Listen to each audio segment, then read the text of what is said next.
Welcome sa Squid Game Live! Di na kami nag-kidnap ng people at ginawa na lang namin tong game show kasi streaming is more lucrative than crime. And speaking of lucrative, 10 contestants na maglalaro dito para makakuha ng benefit sa 45.6 billion na cash prize. Nag-entertain sila ng ilang taon at ngayon sila ay nagbabalik dahil sila ay na-bankrupt dahil sa grand opening nila ito.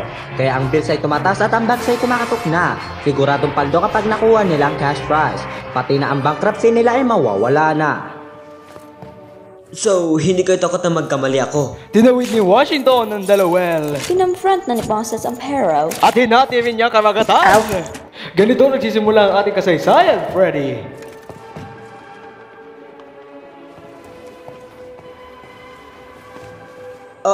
Okay. Nag-alala si Bobby, tas pati ako nag-alala. Tapos nawala siya ng matagal. Lalo na si Among Us. Asa na siya? Ilan linggo na siyang wala. The imposters among us, my boy. Ano? Kinig ka, Freddy. Si Bluebee ay isang bananas. Kaya ayaw na namin siyang abalahin. We do actually know her. Ano? Paano? Noong unang panahon na...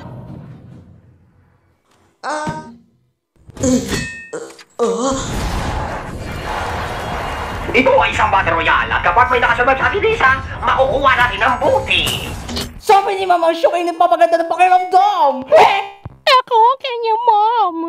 What? Patayin natin ang British kid. Yun! Sabi ni Mama daw may mag-usap na hindi ko kilala! Huwag ka matalas dahil sa bahay pumunta! Anong gagawin natin? Bilisan niyo papatayin niya ito ngayon.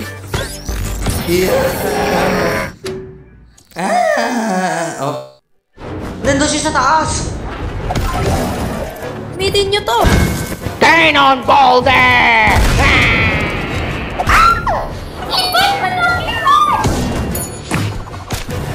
Ako na bahala sa'yo, chika. Parang masarap ka. Diyan ka lang, huwag kang gagalaw! Ay! Di siya nagpunta! Hula ko, bomba to. Boy, motherfuckers! Gusto mo bang manalo, di ba? Kung mabubuhay pa ako, pwede? Din makinig ka. Si Bluebee ay used to roll with us. Siya ay intelligent, wild, and unpredictable. Pero yung ginalangin namin siya ay nabigo. And then nakalimutan niya ang lahat. Tapos naapektuhan ng utak niya at nag-iisip batan siya ngayon. Ba't sinabi niyo ito sa akin? Kasi ikaw ang kailangan namin maging successful. And that's exactly what we need right now. Well then, gumawa tayo ng katabahan. Together! Anong ginawa mo sa Pepe Labs ko? Sabi ni Papa minalok na yung mga ka, mananatay nila yung sa Petro habang buhay! Uh-oh! Isang 9mm! Main character energy. Side effects may include catchphrases, plot armor, slow motion, and random spontaneous soundtrack. Soundtrack?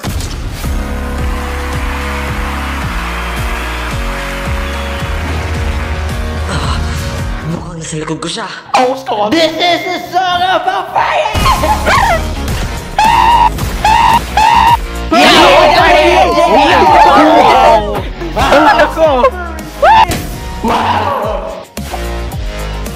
Nagre-ready na si Freddy Fazbear para sa uli niya atake! Naku po, wala na. Naligtas ako ni Mom! Habang nakuha ang scary British kid! Nakaka-disappoint naman ang pagkatalo ng Fazbear Crew. Ganun talaga ang buhay, manalo-matalo, wala akong pake. Magkita na lang tayo sa susunod na game show. Oh, Scott. The Fazbear Friends lose their business? Mauubos na lang ang pera nila sa opening na to. Malalaman natin sa susunod na. Itigay mo na yan, Bonnie. Sorry.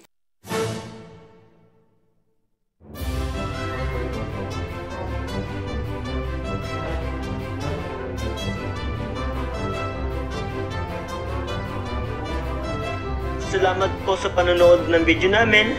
I hope na nag-enjoy kayo sa fandom namin. Paalam po sa inyo. Abangan po mga susunod naming fandubs. Maraming salamat po.